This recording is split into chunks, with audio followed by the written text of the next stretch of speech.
Ini ironis ya teman-teman, dengan apa yang terjadi di Indonesia, di negara kita yang jumlah penduduk muslimnya terbesar di dunia. Coba kita jujur ya, saya dengar dari teman saya yang pernah atau ya sudah pernah masuk ke diskotik, itu setiap kita mau masuk ke diskotik, tapi dia bisa masuk ke diskotik di daerah Senayan, akhirnya remaja putri ini karena mabuk sampai diperkosa 3 orang sekaligus yang bahkan belum dia kenal sebelumnya.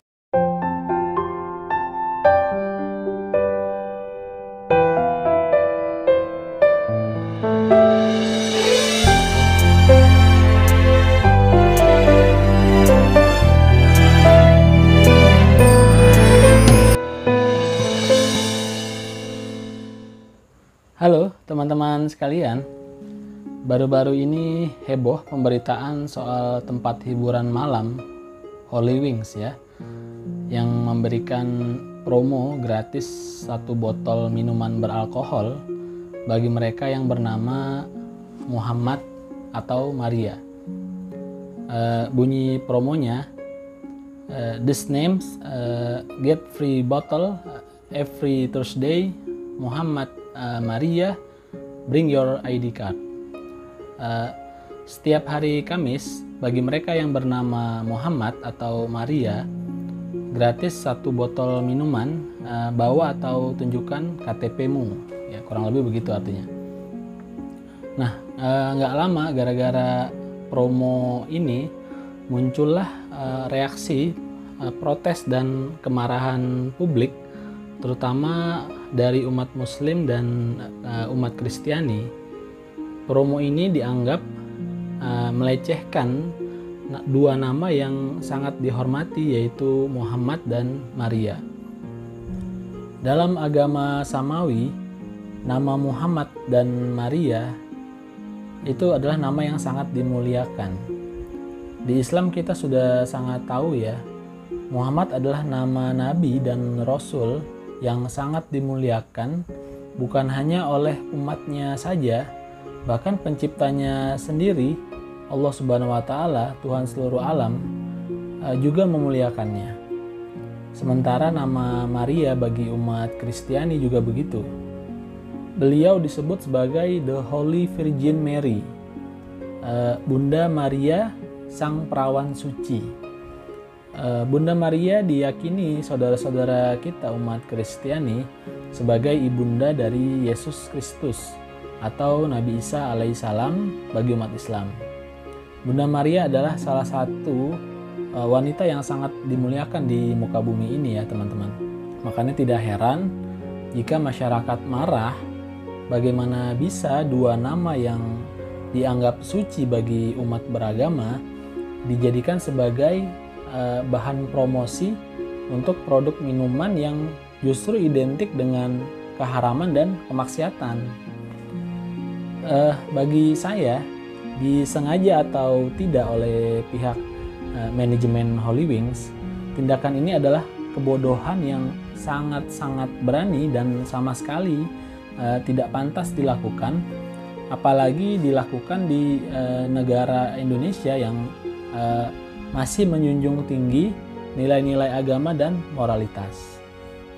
Kemudian setelah heboh promo yang sangat bodoh itu ya teman-teman, akhirnya sebanyak 12 tempat atau cabang Holy Wings yang ada di Jakarta ditutup oleh aparat karena ternyata selain soal promosi itu juga ditemukan masalah lain berupa dugaan penyelewengan izin usaha dan penyelewengan pajak hiburan malam.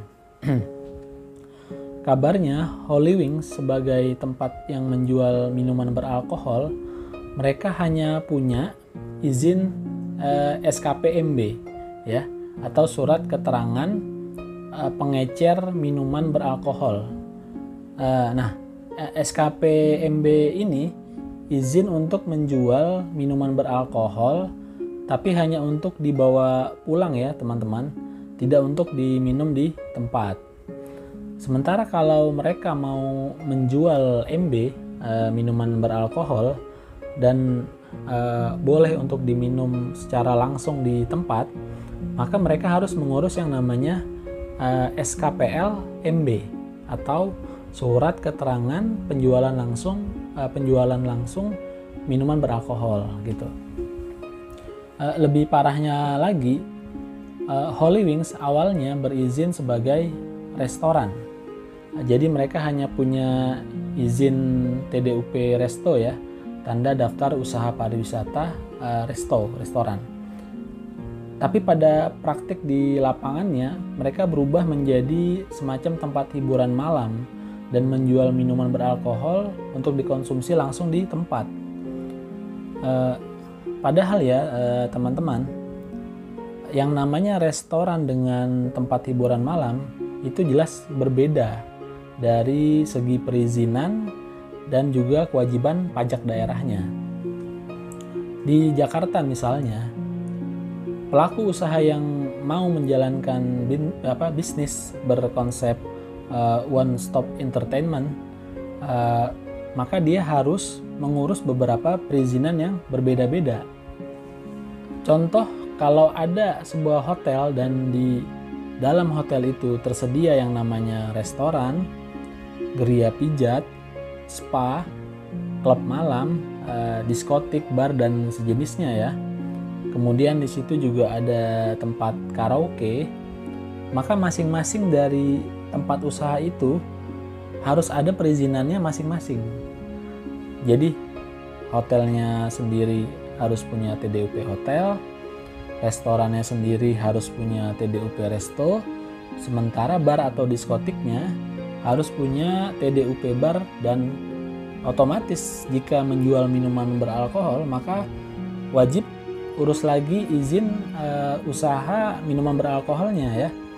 Begitu juga dengan tempat lainnya seperti karaoke, geria pijat dan sebagainya. Jadi masing-masing dari lini bisnisnya berdiri dengan sendiri-sendiri. Tidak bisa mereka semua menginduk pada satu tempatnya saja, cuma menginduk ke hotelnya saja misalkan gitu. Itu tidak bisa gitu. Nah, dari segi kewajiban pajaknya juga beda ya teman-teman. Kalau pada kasus Holy Wings, jika terbukti benar mereka hanya punya izin restoran saja, maka kewajiban pajak daerahnya hanya 10%. Sementara kalau tempat hiburan malam, kewajiban pajak daerahnya itu sampai 25%. Jelas di sini ada unsur menghindari pajak hiburan malamnya itu ya teman-teman. Nah, melihat kasus Holy Wings yang saat ini sedang heboh ya, dan tempat-tempat hiburan malam lainnya, saya jadi berpikir bagaimana sebetulnya di negara kita, suka atau tidak suka dengan tempat hiburan malam ini ya teman-teman, mereka adalah jenis usaha yang legal dan negara mengakui hal itu karena dijamin oleh undang-undang. Namun bisnis hiburan malam ini ibaratnya memiliki dua sisi mata uang. Maksudnya begini, saya misalkan sebagai seorang muslim ya, saya belum pernah dan insya Allah selama saya hidup tidak akan pernah masuk ke tempat yang namanya bar atau diskotik untuk minum minuman keras dan semacamnya. Kenapa? Karena memang agama saya melarang hal itu. Itu sudah jelas bagi orang muslim seperti kita ya teman-teman. Jadi di satu sisi kita tidak suka bahkan mengecam hal itu, namun di sisi lain sebetulnya kita dalam hal ini negara atau pemerintah butuh tempat-tempat hiburan malam untuk kita tarik pajak mereka demi pembangunan.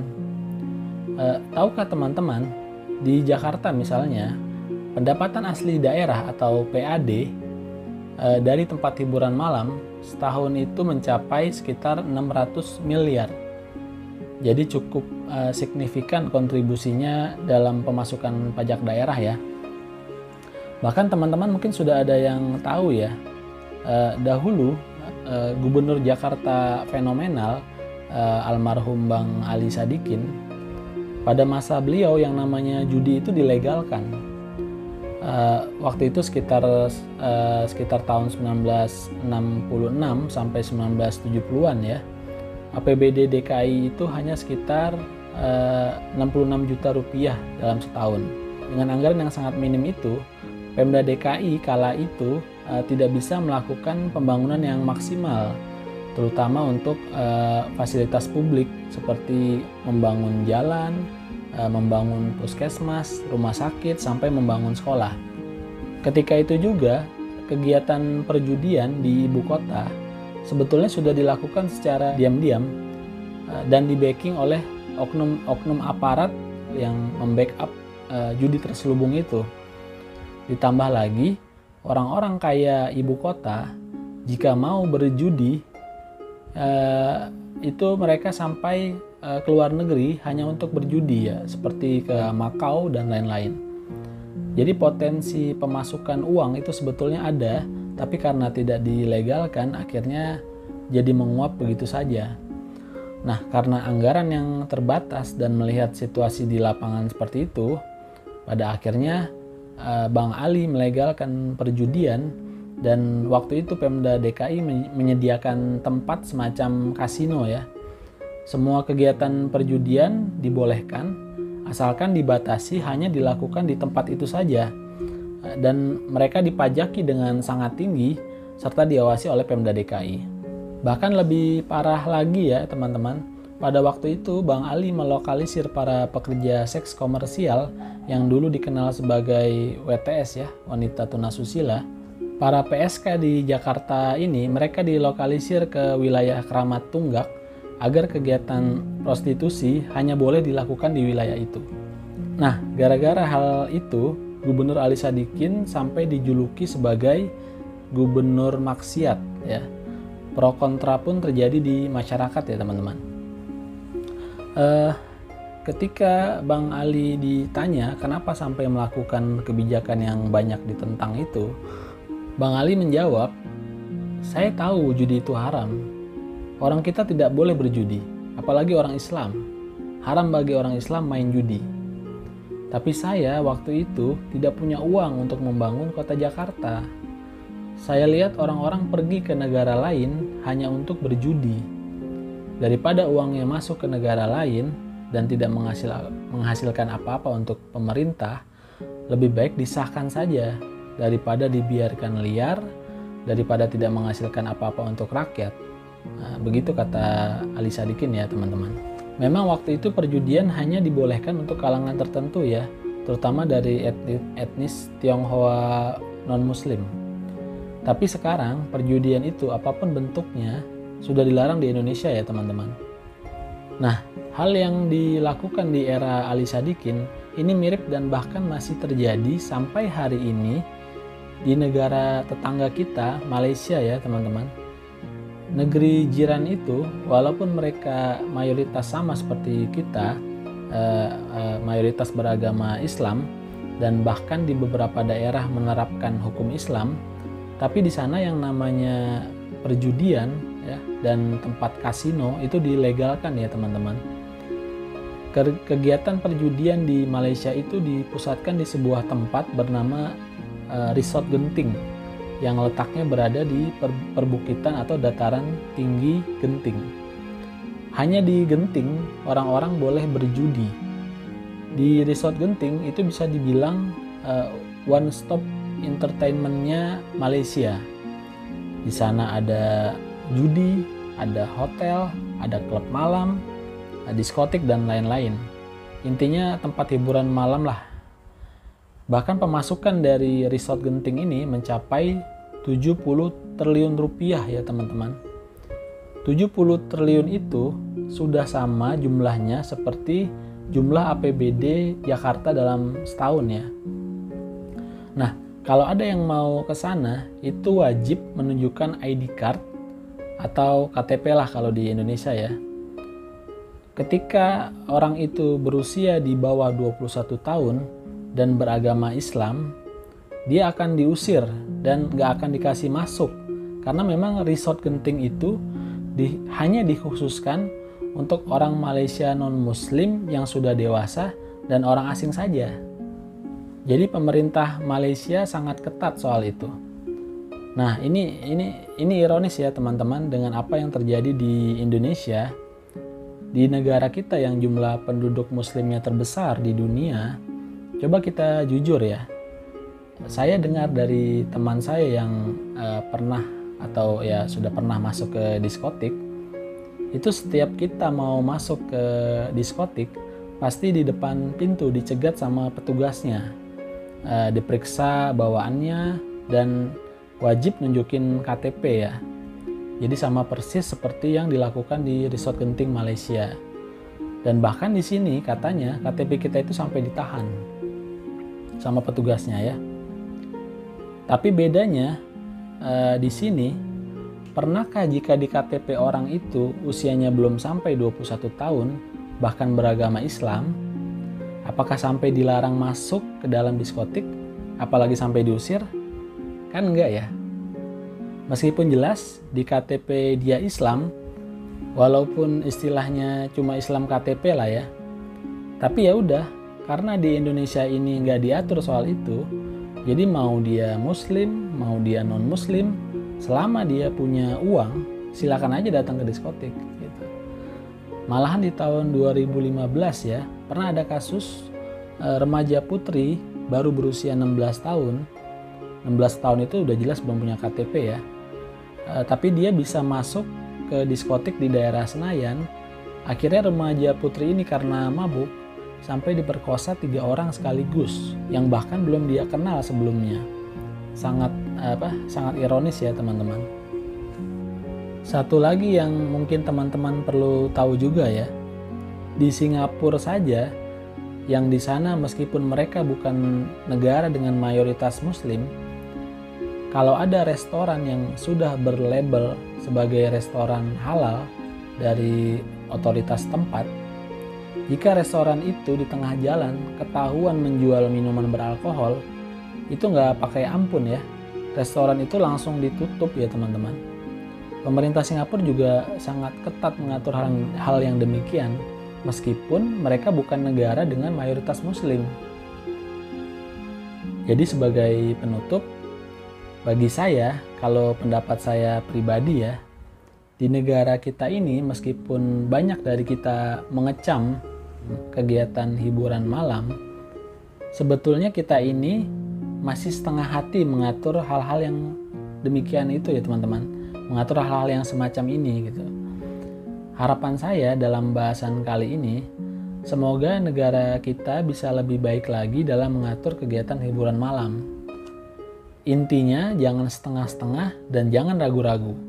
Kalau mau ditiadakan, dihilangkan saja sekalian, agar jelas bahwa kegiatan ini memang dilarang. Tetapi kalau memang tempat hiburan malam itu masih mau diakui sebagai kegiatan yang legal dan menghasilkan dari segi pendapatan pajak untuk pembangunan dan lain-lain, maka terapkan regulasi yang super ketat, sebagaimana negara tetangga kita juga melakukan hal itu. Dan semoga jangan sampai terjadi lagi kasus seperti Holy Wings yang sangat menodai sisi keagamaan kita ya teman-teman. Demikian yang dapat saya bagikan pada kesempatan kali ini. Sebelumnya saya memohon maaf pada teman-teman semuanya. Mungkin ada dari teman-teman yang tidak sependapat dengan apa yang saya sampaikan. Itu adalah hal yang sangat wajar. Sekali lagi saya mohon maaf dan terima kasih teman-teman.